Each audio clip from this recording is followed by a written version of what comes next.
Azərbaycan dilinin saflığının qorunması hər bir Azərbaycan vətəndaşının işi olmalıdır. Bu sözləri Prezident İlham Əliyev Azərbaycan Milli Elmlər Akademiyasının 80 illik yubiley yığıncağında çıxışı zamanı söyləyib.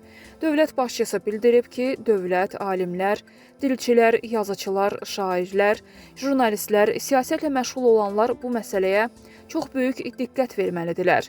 Yenə də deyirəm, 10 il bundan əvvəl mən bu məsələni qaldırmışdım, çünki bu məni narahat edirdi. 10 il ərzində lazımi tədbirlər görüldü ki, biz dilimizi kənar kəlmələrdən qoruya bilək. Amma yenə də oradan-buradan eşidirəm. Həm televiziyalarda, həm yazılı mediada, həm bəzi insanların çıxışlarında. Buna heç bir gərək yoxdur. Yəni, biz xalq kimi, millət kimi öz dilimizi qorumasaq, onda yavaş-yavaş bizim milli kimliyimiz də sarsıla bilər. Əminəm ki, mənim sözlərim hər kəsə çatacaq və özüm də daim bu məsələ ilə bağlı məşğul olacağam. İzləyəcəyəm, lazımi tədbirlər görəcəyəm. Azərbaycan alimlərindən də, bax, bu məsələyə də öz münasibətini və dəstəyini göstərməyə çalışını edirəm.